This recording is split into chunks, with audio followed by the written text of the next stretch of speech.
It's the last episode I'm going to be posting in 2022. Really happy with the progress we made. Ended up landing in the top 10% most shared podcast globally. Please rate the show if you find some value in any of the titles that I've put out. Rate the show, tell a friend, follow me on all socials at Jexplex, Jexplex. And of course, you know what the title is. It is never clickbait. Sit back and let's learn. Yo, Jackplex, answer the fucking phone, dude.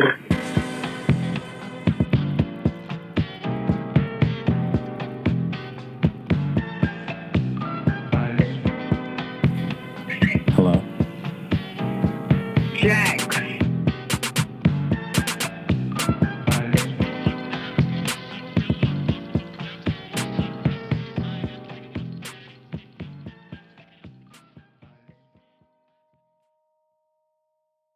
Tell me just about your nuclear family, your mom, dad, any siblings, and how that was kind of set up when you were growing up. Sure. I'm the oldest. I have a younger brother and a younger sister. My dad and my mom were married super young, and I was born straight out the gate, kind of. I think she was 18, he was 22.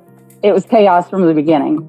They'd fight, they'd make up. We'd have plenty of moments where it was like this loving, supportive family, and then they'd be throwing shit at each other. So it was always this like brand of chaos that I grew up in. And then my mom's side of the family is all from California. They have a whole different lifestyle. But my dad's side, both of his parents were part of what we call the five families. So there's generally in my hometown, there's like 5 last names that have kind of been there for forever. I mean, like Mayflower material kind of shit. Like we got off the boat in North Carolina and went, sounds good, right?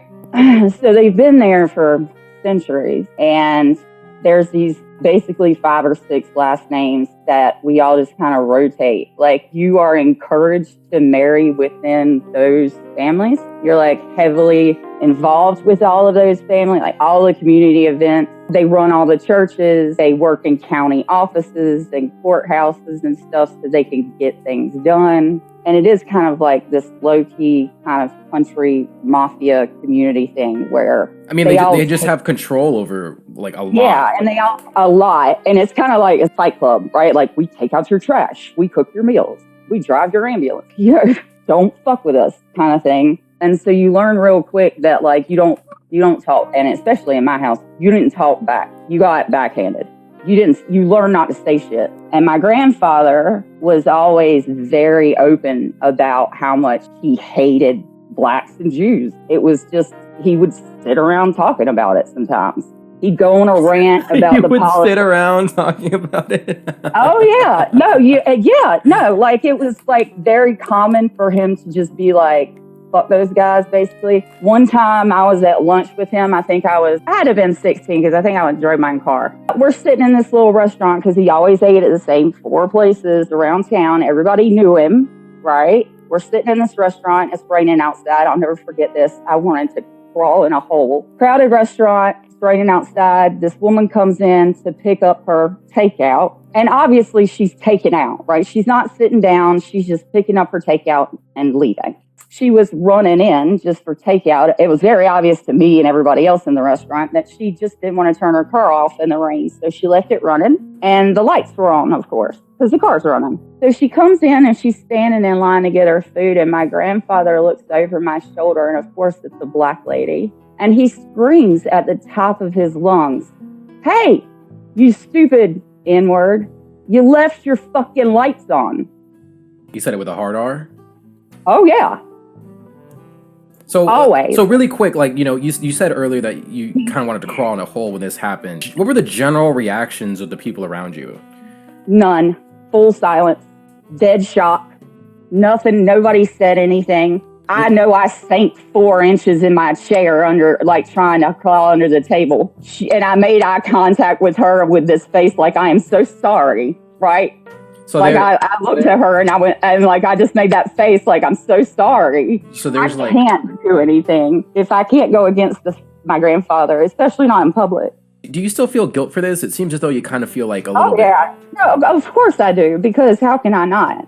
But it's because, you know. But it was out of your control. You were a child. Right now, there's no fucking way I'd put up with that shit if I heard it somewhere. I'd be like, listen here, motherfucker, we're going to fight. See, that's the thing, too, about growing up in it is I don't put up with it anymore. And if I see it, I'm calling you out. And I don't care if, like, we going to go outside if you won't.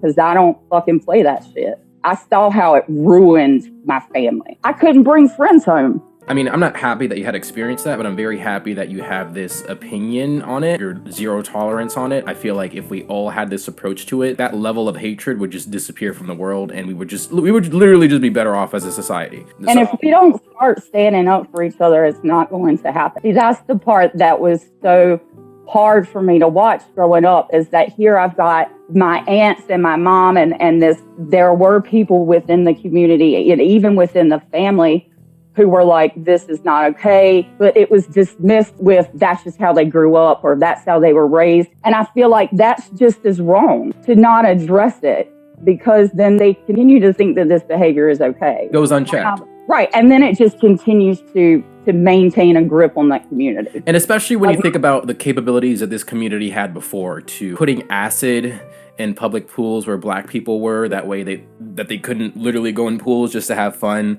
Well, just hear me when I tell you, it makes my skin crawl to think about I'm shaking a little, to hear my uncles and my grandfathers sit around and tell these campfire stories of days gone past. It breaks me to hear them sit around laughing around about dragging people behind trucks or setting buildings on fire. No, I mean, my grandfather was full on in the KKK and like the 60s. They had felt like they had full reign to do whatever the fuck they wanted. It's just that bad. Just like the Nazis came after the Jews when everybody was finally like, oh, well, they had free reign to do whatever they wanted and went unchecked. It's just like that. It was just like that.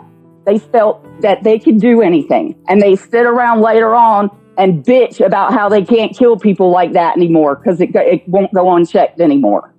Yeah, absolutely. And then don't even get me started on the compounds. Most of them live on the farm. Okay, the farm has been in the family for overnight. It's since like 1869 or some stupid shit. Great granddaddy's house sits in the middle. And then everybody else lives in trailers. The oldest uncle also has an actual house. But then like everybody else lives in trailers on the farm. And you work the farm. You don't go to school. They're all homeschooled. They barely leave the farm to even like, they'll send 3 women that they trust out into the world to buy groceries for everyone to come back. My uncles run everything.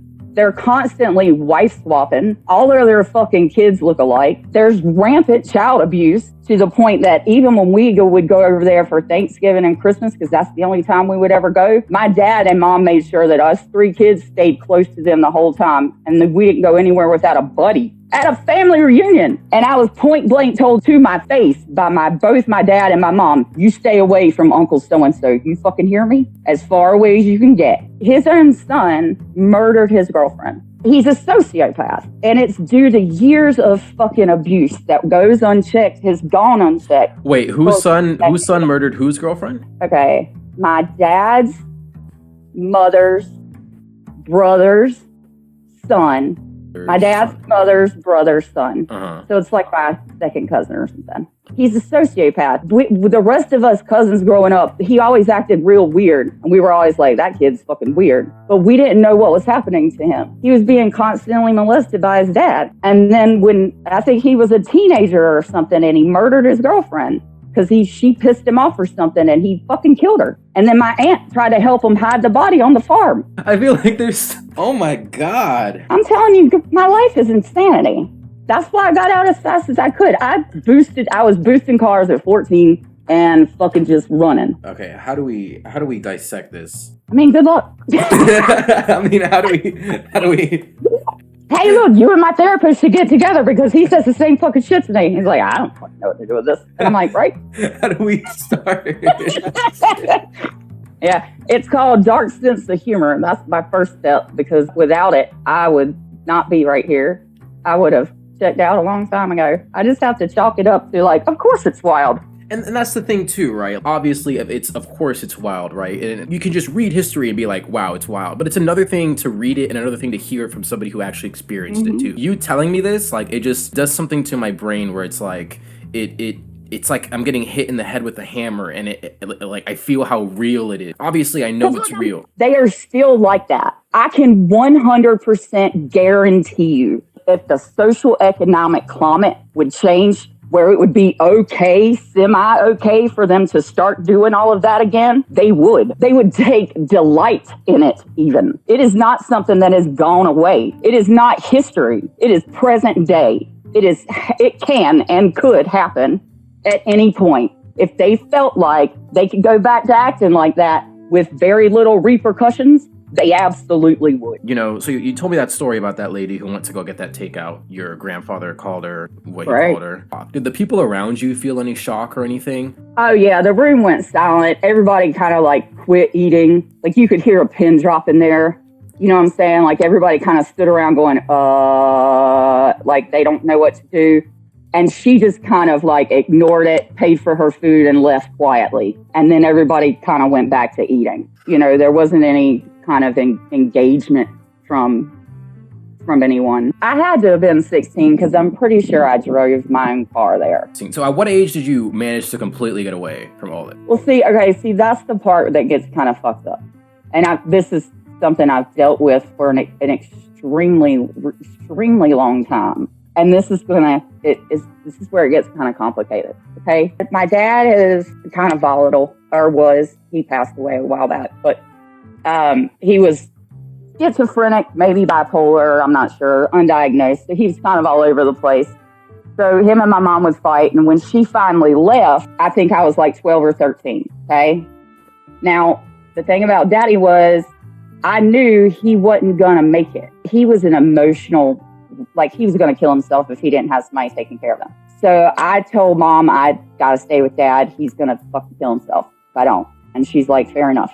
I basically just took care of my dad. Well, the thing about taking care of Daddy was my grandfather lived in a little fucking camper trailer hooked to my uncle's electrical system way out in the back of the woods somewhere. So the only person really taking care of my grandfather was my dad, because my uncle is a giant sociopathic piece of shit. He couldn't give two shits about anybody. I'm surprised he even let Granddaddy live on the land and use the electricity. So Daddy was the only one taking care of Granddaddy. Daddy had to work, and he's trying to pay off the house and all this shit. And he's stressed out from Mama being gone. And she was actually paying a large part of the bills because she could actually hold down a full-time job. And he, because of his mental health issues, fucking couldn't. So I had to stay to take care of Granddaddy too, because Daddy was in a place where he couldn't even take care of himself. So nobody was taking care of Granddaddy. And he's this elderly old man who lives in the woods. And even though he was a giant evil piece of shit to like humanity at large, I have to tell you that there was no one he loved in his life more than me. Ever since I was a tiny child, not one time did he yell at me. Even when I pissed him off, he always took care of me. That makes it so complex. And there were plenty of times where he was the only person who would help me. Everybody else told me to fuck off. You made your bed, lie in it. And he was the only person that I could go to who would actually help me. So it is this kind of very complicated relationship that because, you know, growing up, you're taught, well, your granddaddy loves you and he doesn't understand that that's wrong. And so you kind of dismiss it. Well, by the time I'm old enough to be, you know, actually super angry about it, he needs care. He's dying. I mean, you could express it, but at the same time, like, this person's gonna die. Not like he's actively dying, and he needs somebody to help out with hospice and to put him on the end game. Yeah, and he's like, got no one. You want to be human. You want to help him, right? So I did. I took care of him throughout his in life. I've done that for a lot of people, actually. My mom works in elder care, and so I kind of have a gift of helping people through end-of-life care. So I did help take care, because, you know, in the end, evil as he was and as wrong as he was, he never not one time didn't love me. And it's so hard to kind of reconcile in my head. It's very complex, because how can he love you, but then at the same time, you could have that level of hatred? Full of hate. Yeah, just because they grew up in a different part of the world or believe something different than him or have different ancestors. It's scary. It's something I struggle with a lot. It is. It's something I struggle with a lot, especially because it's so, you never know. Like, my grandfather at least was outspoken enough for you to be like, oh, that racist piece of shit. At least I know to avoid him. The problem with most of them is they hide it. They're deacons of your church, and they smile in your face. They'll even shake your hand and bring you food, and then behind your back, they're like, man, I'd kill them people if I could, kind of. Like, that's why it's one of the most terrible things on the planet. Bigotry in any form. Just to hate someone because they're different than you. Do you have like any faith or anything or any? Okay, so fun. I was raised almost 6 days a week in the church because that's how it works.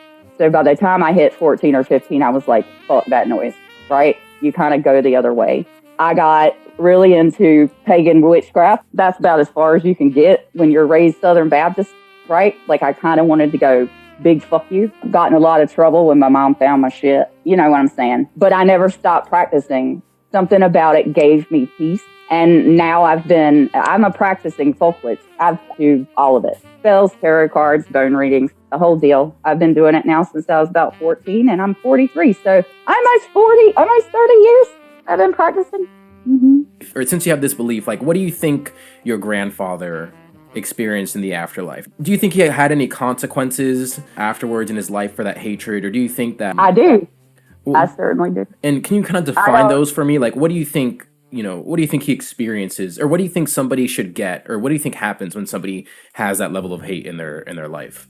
Enough insightful pain to improve clarification. I want them to see and understand. You said insightful pain. Right. Well, they need to see how much what their actions and words have hurt others.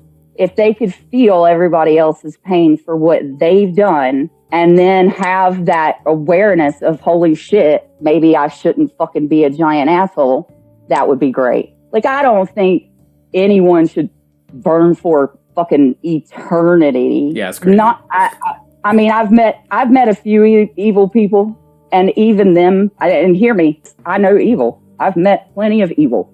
And none of them are not without at least some redeeming quality. Does that make sense? Yeah, even a broken clock is right twice a day. Right, kind of thing. And like, no one's completely evil, no one's completely good. Like, there's some type of balance. It's right, and no one's completely evil either. I just think that the balance of the retribution should be balanced to how much pain you gave others. Is that right? I think you got a slap in the face, or at least I fucking hope so, with, hey, motherfucker, maybe whatever happens to you later on, if you come back or if you don't, or if you move on to some other dimension or whatever the fuck happens to you, learn this fucking lesson, right? Hurt enough to know, maybe I don't want to hurt other people like that anymore. And since you said that, you've experienced evil and you've seen it, I'm getting to a point where I'm talking to a lot of people that have experienced some really crazy things. I think the last episode I posted was about a woman who was molested at the age of 2 by her stepfather and raped again at the age of 8. And she told me that she saw real evil. And obviously, I believe her. I 100% believe you, too, when you say that you saw real evil, too. And how do you reconcile that? And how do you live after seeing and knowing that it's real, that it exists? You can't. You just have to, it's a constant struggle. I mean, that's why I have PTSD. I have a giant toolbox of mental health, little things that I do here and there to try to remind myself that even with what I've seen, and even with what my family has done to people and how they've treated others, and even me, I really still want to believe that most people are good. Most people don't want to go out and hurt anyone. They don't just want to kill people for no reason, or they don't find joy in it. They don't want to go do it. It isn't something that they feel like, oh man, it'd be really fun. Here I go killing again. I mean, I don't think that most people feel like that. I think most people want to avoid feeling like that. And I kind of just cling to that. Because look, I have done nothing now but surround myself. Because Daddy and Granddaddy were the last two. They were the only people I gave a shit about. And my dad died the same year as my grandfather. So by then, I didn't have to go back. I haven't been back. What age were you when you last had an interaction with that side of your family? So like 20 years ago? 22 years ago? So you were... So I was like 20 something, 22. That's your age. So you'd say that you kind of escaped that side of your family when you were 22 for good. Yeah, because after Daddy's funeral, I was like, no reason for me to come back here. So for the most part, your mom's family was good, right? And then it was your dad's side that was pretty Wacky. much... Yeah, wacky as fuck. Real wacky. Like, honestly, when I met my now husband, we were friends in high school. We've known each other for forever. I introduced him to Granddaddy when I first came to see me, and I think we were 16. Phil, my husband, he's German. He's blonde hair and blue eyes. And he walks in and introduced myself to my grandfather. And then we go to leave, and my grandfather's like, I need to talk to you for a second. And I went, okay, I'll be right out. And Phil leaves, and I went, what is it, Granddaddy? And he goes, point blank to my face, first time ever meeting this kid, he goes, you can't marry that dude. And I'm 16, so I'm going, what the fuck are you talking about, Granddaddy? I ain't trying to marry nobody. We're just friends from school. And he goes, and he pulled me, and he was like, you cannot marry him. And I went, why? And he's like, dead ass. He looks me in the face, and he goes, he's got the wrong coloring. Everybody in our family has dark hair and blue eyes. He said, you can't marry him. Your kids will be the wrong color.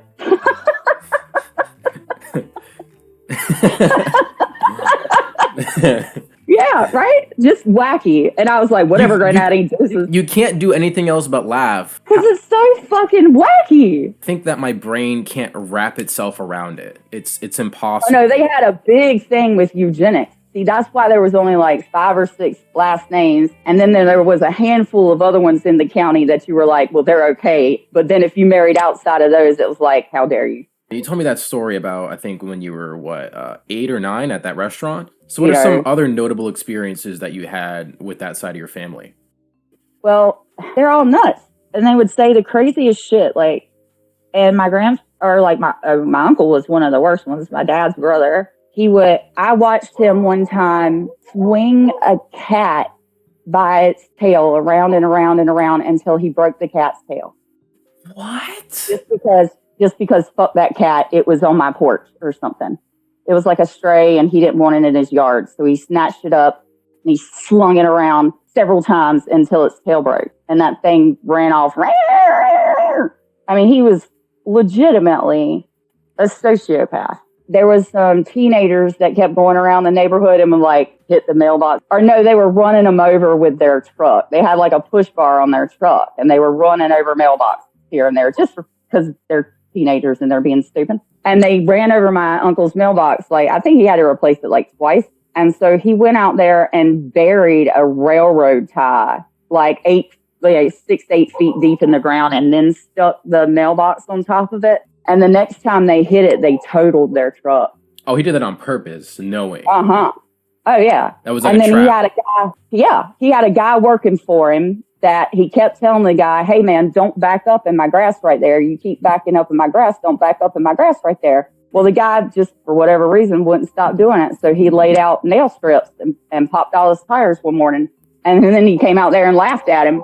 Told you not to park in my grass. And then he went back inside. When those teenagers ran into the mailbox, did one of them die? Nah, I think they were all right. They just fucking wrecked that truck to shit, though. And then my sister, okay, so he had a white German Shepherd that he kept on a fucking chain. That thing was never off. Like, that poor dog. Yeah, it was on like a 10-foot chain its whole fucking life.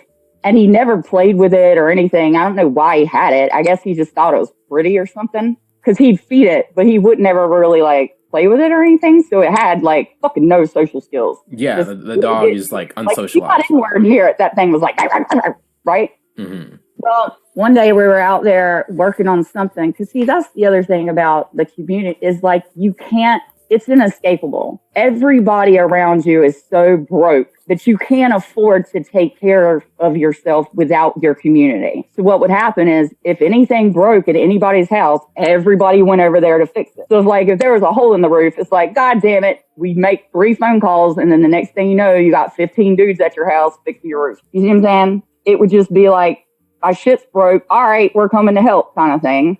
And so we were always doing that shit. We were always somewhere rewiring somebody's house or cleaning out a hoarder house. I can't tell you how many hoarder houses I cleaned out. Or like, you know, fixing somebody's roof or some shit. Well, my uncle's truck was broke, so we were all over there trying to fix the truck. And the dog broke the chain and attacked my sister. She was like 6. Chomped down on her right shoulder, right next to her neck. The doctor said if it had been 2 inches to the left, it'd have hit her jugular and she wouldn't be fucking here. My dad sees the dog running for my sister. My dad starts running for the dog. The dog gets my sister first. My dad picks that dog up, and look, I've seen this man do some shit. And I'm telling you right now, he picked that dog up with full intention of separating its head from its body with his bare hands. He was in full on, I'm about to fucking Hulk out, rip this shit apart mode. Like, he deep breath, squatted down, hands together. He's going to come up and just rip that motherfucker open. And my mom starts screaming at him to stop.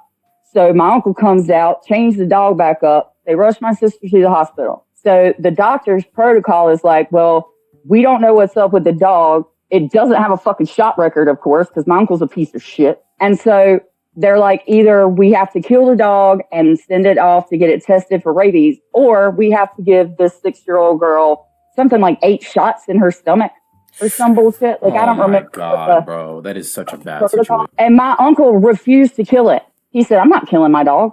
Fuck her. So my sister had to get all those shots.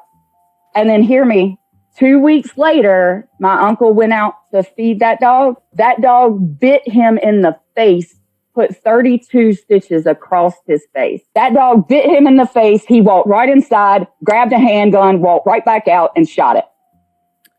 I feel bad for feeling good. Then he went to the hospital and got his face stitched up.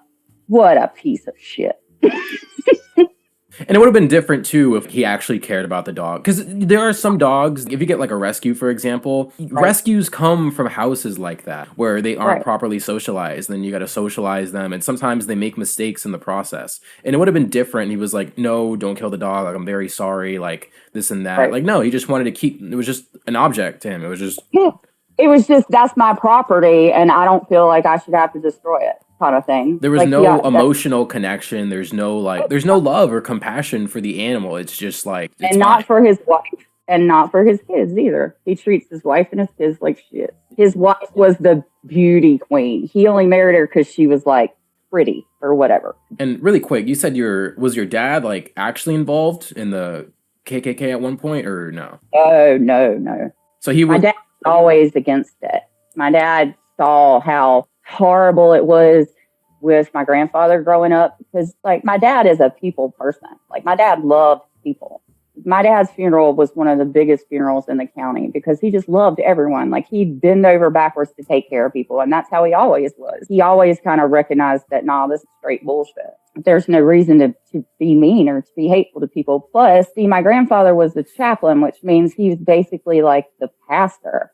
So what you need to understand, too, is that even though there's all this hate and all of this evil, they're reading their Bibles every day. We lived in the church. My mom was the organist and the pianist. My dad was on the board. My uncles are deacons. We're in the choir. I was in every goddamn Easter celebration and Christmas cantata and plays and skits. And we lived in the church. So like the Bible and Southern baptism and Christianity and this do unto others bullshit was always preached and talked about. And they acted like that in public, you see?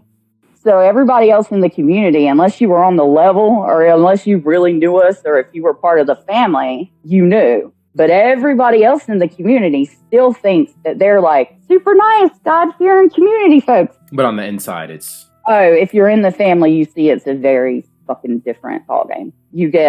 It's a lot like a cult, like a religious cult where the men run all the decisions. The women are told what to do. There are very specific gender roles. And especially if you live on the farm, the girls aren't really allowed much of an education other than cooking, cleaning, canning, planting, fertilizers, shit like that. That's the most chemistry you get, is how to mix up fertilizer. And the boys are built for picking up shit and putting things down. They get taught how to do things like run the farm and, fill out the government paperwork they need for all the subsidies, because you can't be a factory farm in America anymore. Or you can't be a farmer in America anymore without a loss practically. So a huge fault that it seems to be in this community so far is that there's just a complete lack of complete education in the sense of an actual contextual review of history, the spirit of the age and where we are. Like, there just seems to be like a complete lack of perspective, it seems, in these communities. And absolutely, that's by design. They don't want you to have opinions other than theirs. They don't want you to. Period. And if you start to voice those opinions, you get told very quickly to don't do that. In your opinion, how do you think that these communities can be eradicated over time? Oh, I'd be a multi-billion-dollar author if I had the answer to that question, my guy.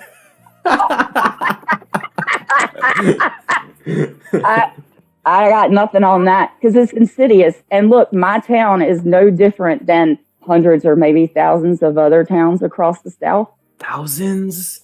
Thousands and thousands. Thousands. And we didn't even get to like Arkansas, Georgia, or Texas yet. We're just talking about the Carolinas. I'm telling you, Alabama, Kentucky, there are thousands and thousands of these towns where they get run basically by the redneck mafia. I mean, like, that's the best way I can phrase it. Because it's they work in all the community buildings and they don't do dumb shit like run for office because that's too public. I don't want people pointing at me. I want to get my shit done on the sly. I want to get my shit done and nobody knows it was me. You see what I'm saying? You had mentioned before that your grandfather was a chaplain, right? Right. That means he was high ranking in some sense, yes? Yeah, there's normally only one per chapter, and his job in, because they have, I don't know if you've ever, like, obviously you've never been to a KKK meeting, but it runs like it runs like any meeting in general. You have introductions, you all kind of do this thing. There might be a little bit of ceremony, and then there's openings, and then greetings, and then it's like repeat last month's minutes. Let's do the agenda. What's on the agenda this week? I mean, it runs very much like a regular meeting, just like anywhere else. All right, this month's minutes. Where's budget? Where are we at? Right? Like, that's how it runs, just like that after the initial ceremony part. But my grandfather's job was his part, was ceremonial. So like anytime, they would always start off meetings by being led in prayer. And then there would be with the white hoods and whatnot? Yeah, normally, because there's normally some kind of like maybe a little bit of fire, and they thought like, I don't know. Did you ever see him wearing a white hood, your grandfather? No, the chaplain's robes are red. He didn't wear white. White are soldiers. He's way too out of that game. How many colors are there? So you said red, white, and then... Okay, so the white are soldiers. Red is a chaplain.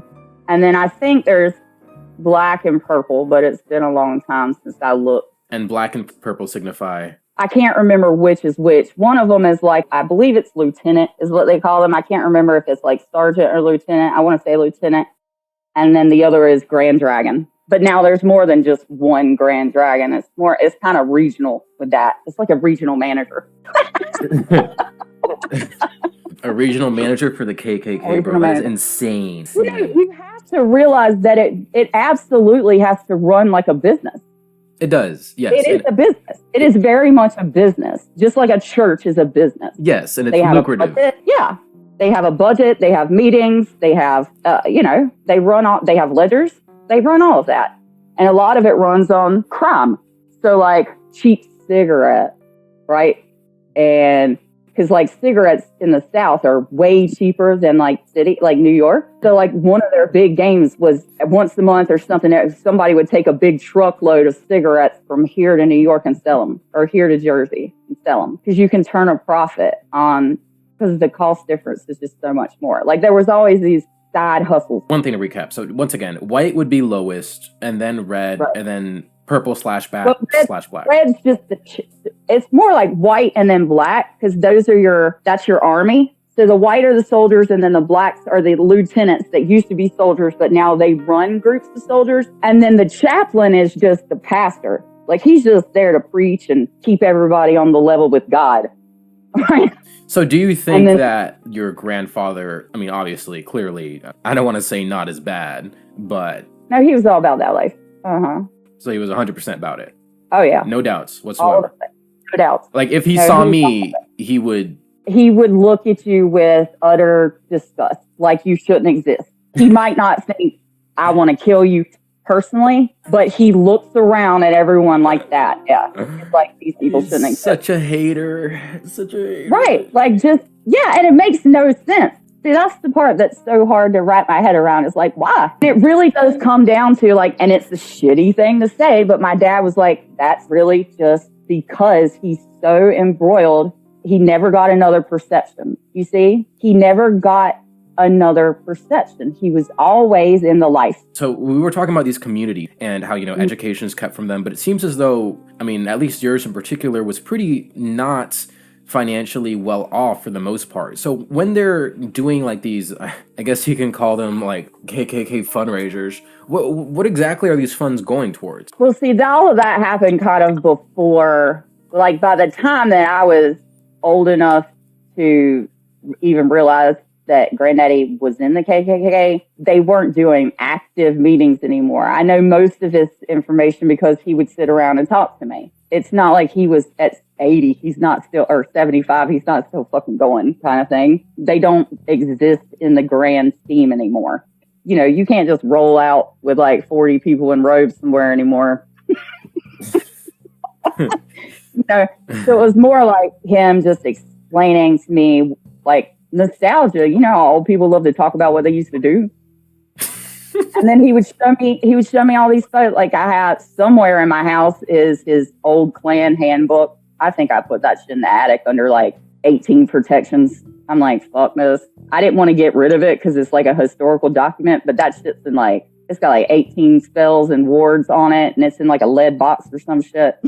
Do you think that you ever want to, I mean, I heard that you told me earlier that you practice like pagan witchcraft, right? Do you think that, is there like a certain level of like spiritual fear that you have about that book? Here's the thing. Everything has an energy, right? We're all just made up of little spinning atoms of electricity, right? I agree 100%. I follow you. Right. So the energy of everything, and everything has an energy of its own, okay? That book specifically has a lot of energy just because of the nature of what it is and how much he put his energy into it while handling it and reading it. And so it's not that I'm afraid of anything happening to me, even if it was sitting on my shelf. I just particularly don't want to have to deal with any of that energy, even being anywhere close to mine. Does that make sense? Yes. Do you think there'll ever be a point in your life where you're either going to be curious or you're going to be like ready, or in some sense? Oh, I've gone through the book plenty of times. I really studied it. And he showed me 100 times too. But when he passed, I took it and I was like, I'm going to put this up. But I'm the curator. You see what I'm saying? Like my family at the time, when I was still on good terms with them, they knew that I'm the person that I'm going to put shit where I'm going to wrap it up. I'm going to make sure it stays preserved. I'm the museum girl of my family. Like I have all of my family's artifacts, even my sisters, my mom's, my brother. They all send me everything because they know that I'm going to keep it, take care of it. It was more or less just kind of like for posterity. Yeah, I see what you're saying. Damn, that's a wild piece of history to have. It is. And he's got handwritten notes in the margins, and he's like highlighted certain people that he knows and certain events he went to, and like all this. Like it is kind of it's a wild ride. I also have all of his letters from World War II. He was in the military, I believe the Army in World War II, and he contracted tuberculosis pretty early in the war and was real pissed off about it because he wanted to stay and continue to fight. Like he was real mad that he couldn't keep on killing people. Like all his letters home to my grandmother were like, God damn it. Do you know where he was stationed at that point in time and what his particular job was? Was he actually... He was a mechanic. And wildly enough, even though it was World War II, they were running machinery like planes and trucks out of Vietnam.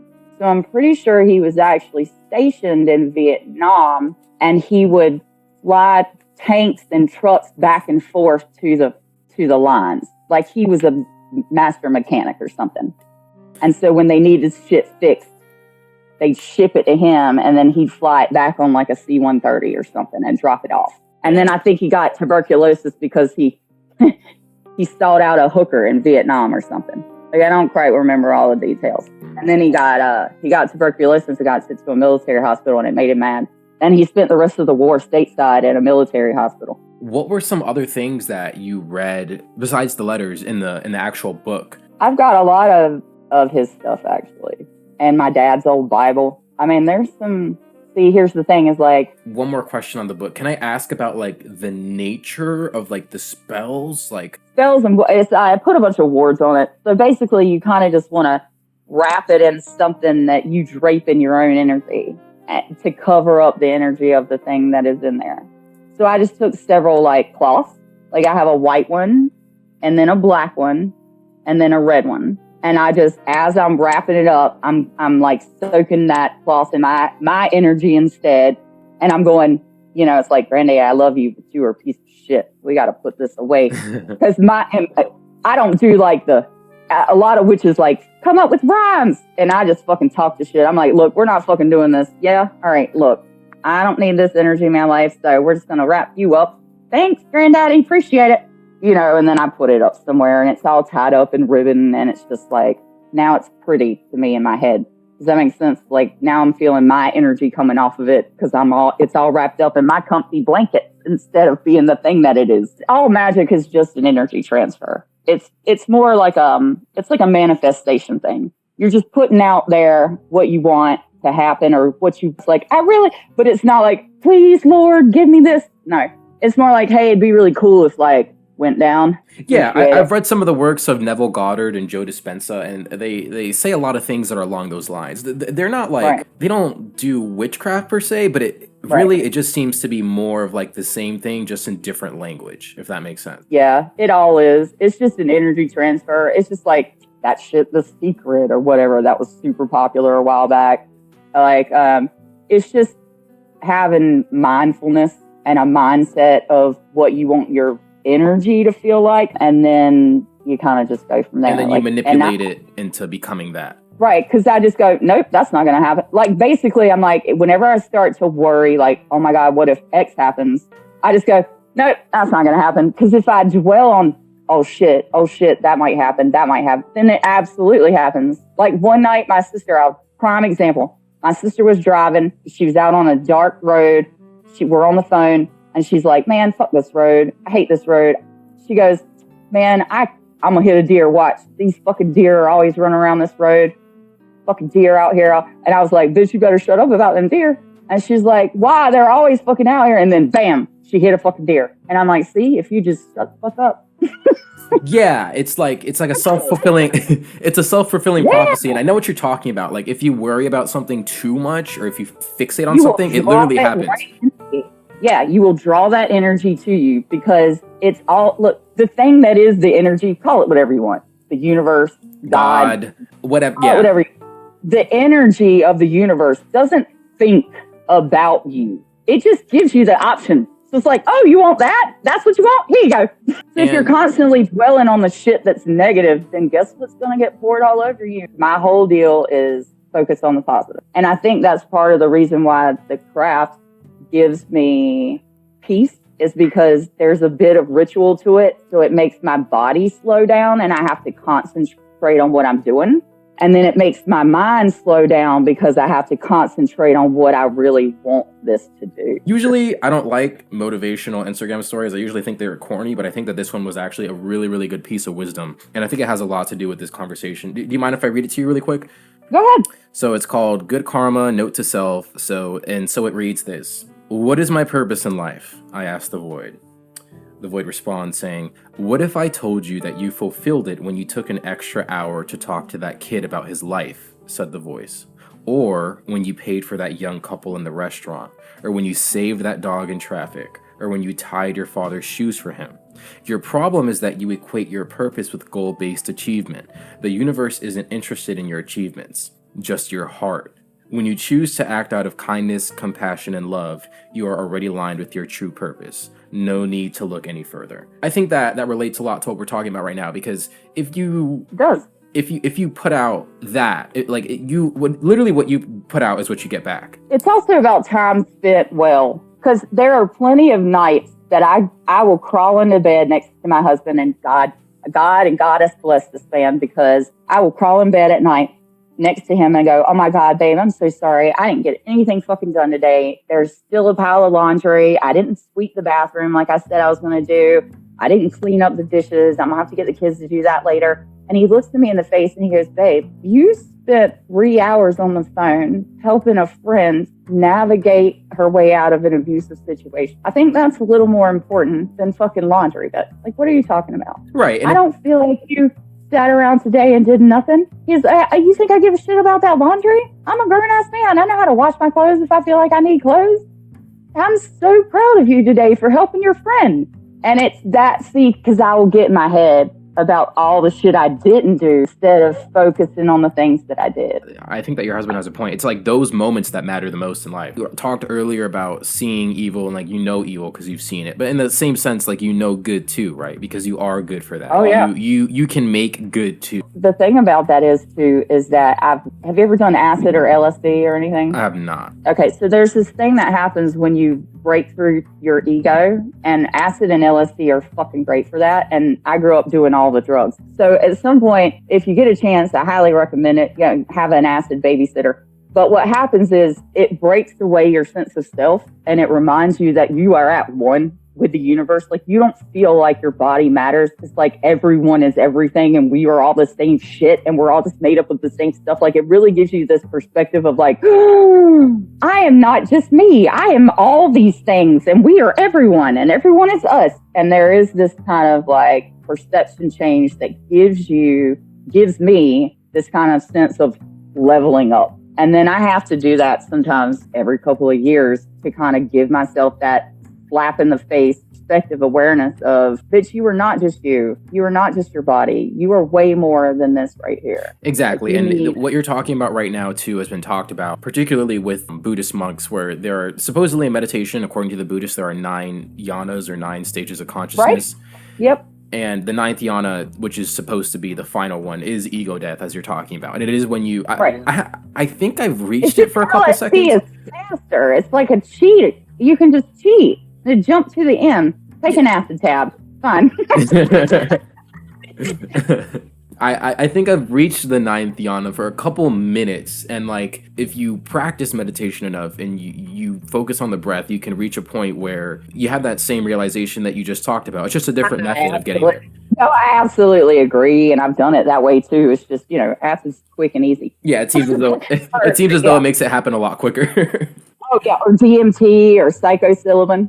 Oh yeah, DMT is like a 15-minute drop, and then you're not in very long, 15, 20 minutes, and then you're back out. Isn't it so interesting that when you die, DMT releases in your brain too? And here's the thing, I've died a couple of times. So like, I've been on both sides of like ego death for real and for, it's like forcing it with the LSD. But I actually drowned one time for a few minutes. And for me, it was like, oh, thank Christ. Like, I just remember feeling eternal comfort and peace. Like, it did start out really dark and there was like this pinpoint of light, and then I get there and I'm like, oh yay, it's so warm here. Like, I didn't see anything, but it just felt warm, like you were in your favorite place with your favorite blanket and all your favorite people around.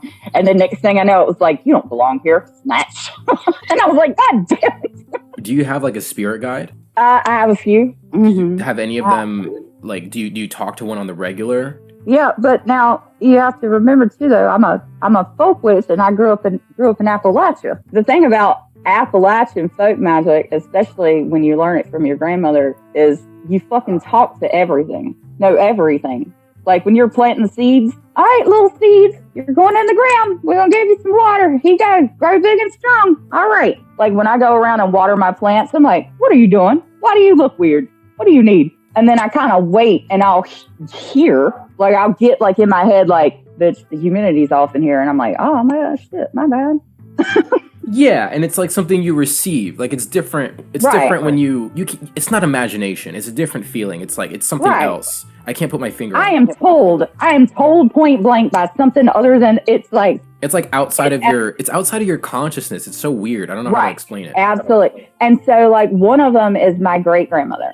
She was always just like in the vast realm of chaos that was the compound. She was the matriarch, but she was always like, she's that, come here, baby. What you need, my baby? Oh, come on, child.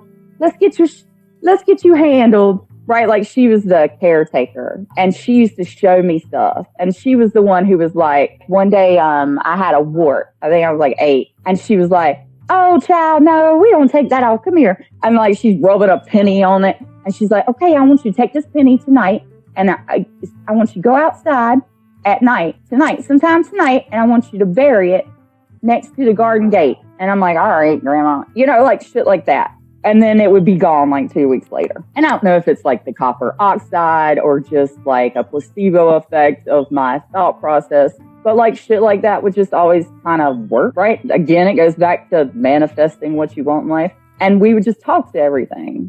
And so that's how I just talk to everything all the time. Essentially, like just now for like the past 5-10 minutes or so, we kind of like talked about like the truth of life in essence. Right. And in our own experiences, we arrive at the same conclusion. Now that we both talked about it, and I understand what you're saying, and I know you know what I mean when I talk about it too. Like, we both know this truth. Like, do you feel mad at that side of your family on your dad's side that they couldn't see this or that they couldn't understand this? I don't think anger is, I'm angry at how they act and how they treat people, but I'm not angry that they don't understand. Yes.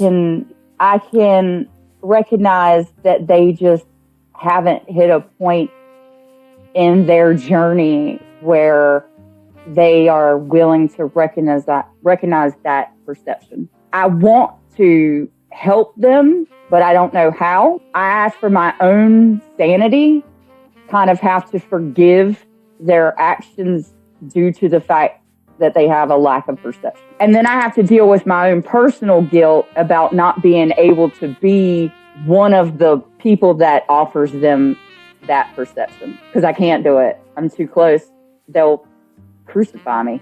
You know what I'm saying? Like it's not your journey to do that. They need that perception, but I can't offer that. Yeah, like you are not physically in the position to do it. Yes. So I really hope that they all get the clarity that they need to become better people than what they are, because they really are kind of like stuck in a fishbowl. They're stuck in a fishbowl. They are fed a very specific mentality.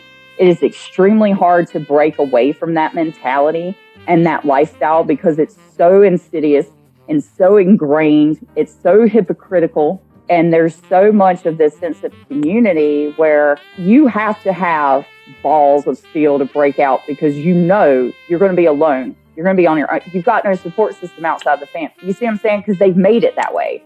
That's by design. They want you to count on them. So to break out of it is extremely hard for a lot of people to do. I'm fortunately strong enough to be like, fuck that. Right. And I didn't live on the farm, and I had my mom and my aunts going, that's bullshit. But a lot of them don't. They're just embroiled in this mentality. And I guess just as more of like a you and me type of question, talking about energy, how would you describe so far in this pretty much this first hour that you ever met me or talked to me, how would you describe mine and what direction you think I might be heading in? Personally, I'm curious because I like hearing. Just brass tacks, you feel like a good egg. You obviously have the type of mentality that lets you look at information and then learn from it. Like, you want to learn. You're all about the knowledge. You have a thirst for it. You're never going to learn enough. Yeah, I think so too. You're never going to learn. You're never going to learn enough. Now, I went and got my cards real quick. Oh, this is crazy. This is so nice. Thank you so much. No worries. I do this all the time. So like, it'll just take me just a second or two to kind of lean in. The nice thing about tarot is it's just vague enough to speak to you. Yes. Right? Like, it's not, I know I'm going to upset a lot of tarot card readers by saying this, but it's not a fortune-telling device. It's a tool for self-introspection. All the cards are just vague enough to make you think about what you need to think about. So it's not really me doing anything or the cards doing anything.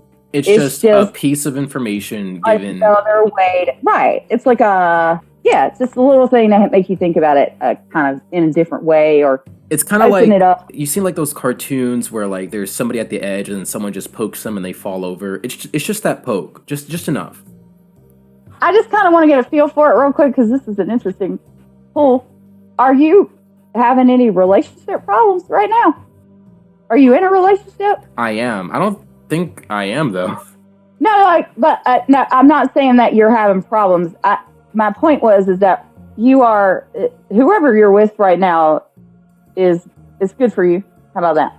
It's really weird. I pulled lovers, love, and satiety, which means like, even if you weren't in a relationship, I would say that you are extremely happy and like you're satisfied in your current lifestyle. Does that make sense? Yeah. Like you don't feel like there's a lot of strife. Like you're doing your thing. You're doing your thing, right? Does that make sense? Yeah. Like you're owning your life and you don't have a lot of stress or strife. Like you're kind of just rolling. I don't see anything other than success. I mean, you are a champion of love, basically. You strive for peace. That's what you really care about. Like, all you want to do is work towards a better world for everyone, kind of. I'm pulling things like valor, peace, success. Knight of Cups and Princess of Wands is basically like, you love everything so much that you're willing to really work for it. Like, a lot of honor. Now, you're young, and at some point, you're going to have to go through a serious period of introspection. That's your next major step to leveling up. Deep dive. Do you know what shadow work is? I've heard about it through Carl Jung quite a bit. Really sitting down with all the pieces of yourself that you don't want to look at. You know how sometimes late at night when you're laying in bed, you're like, remember that shit that you fucked up in 3rd grade? Oh, yeah. And you're like, eee! Those cringe moments. I've done it here and there, but I've never sat down. Okay, shadow work is starting at the beginning and going through every single cringe moment that your brain can come up with. And you basically sit with it and you look at it from your third party perspective now that you're older, and you kind of rationalize out, okay, well, of course I said that. I misunderstood what they were saying. Or that just happened to me yesterday? There you go. You have to work it out. That literally just happened to me yesterday. I was actually talking to my girlfriend about it. Yeah. And you have to sit down with it, and you really have to be like, reevaluate it, because a lot of times we feel guilt and shame for stuff where it was like, it was just an honest mistake, or it was just because you were a child and you misunderstood what they were saying, or it's just because they were being a fucking dick, but we internalize our emotions. So it's like, it's really sitting down with every single time that you felt like a piece of shit. And then sometimes you have to know, oh, I really was a piece of shit right then. That's me being a piece of shit. I have that capacity, right? Like, you have to know, not fear, know that at some point you're the villain in somebody else's story, and you can't do anything about that. Yeah, it's part of it. It's part of it's right. Where we all exist for both sides at some point. Right. Obviously, you'd want to lean towards the better one as much as you can, given your circumstances, but... Now, your cards say that as long as you manage to try to do that, it will make you sad. Obviously, going through all of the shit that we're pieces of shit for is going to make you sad. But you'll have a total breakdown, and then your next card out is luxury. So, I mean... That's interesting to hear, and it's interesting to hear because recently... I mean, I guess we're kind of like straying away a bit from talking about the KKK and whatnot, but I think that in this episode, like recently I've been trying to kind of like talk about myself some more too. It could be dual, it could be, why not both? Yeah, yeah, exactly. It's not a segue, my guy! Yeah, and like I appreciate talking about this with you too, specifically because of the perspective that you offer. And I think that recently I kind of rebranded everything, and it happened because recently I've been diving a lot more into like a creative side of myself and trying to see things differently and trying to figure out how to live my life the best for everybody, because I think that's what it's all about. Like, that's the conclusion I reached not too long ago. And I think that it definitely is when you're 21. Talk to me again when you're 43. Oh, what changes? No, okay, so that's the thing is when you're 21 and 20 and 30, like, it's easy to fight the hard fight, right? It's that you got that fire.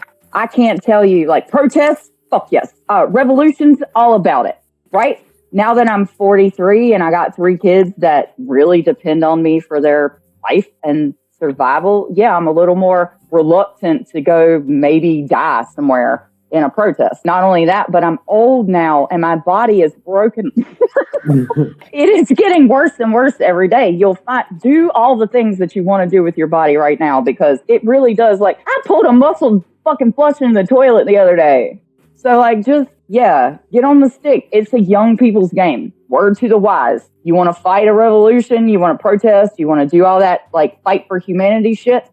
Do it right now. And then don't have kids if you really want to keep on the fight, because I was on the fence for a long time about being on my own and just trying to run the world and do that shit, or whether or not to settle down and make a family. And, you know, let's just do this thing instead of running all over the world. And I'm like, all right. Well, I mean, I'm sure that you are a great mother just based off everything that we've talked about. Like, oh, I would hope so. I mean, I ask my kids all the time for evaluations. I'm like, do you like your life? Do you need anything? Is there anything I could do better? Am I being a piece of shit sometimes? Do you have criticisms? coming up, I think, on the last question that I have. For anybody listening, what is your advice that you'd give them, generally speaking, on how to approach life? Be undeniable. Be unapologetically yourself. If you feel like there's something that you need to say or do it. And then accept whatever the consequences of those actions are, because the only way that we're all going to move forward is to recognize our own personal power. Be undeniable.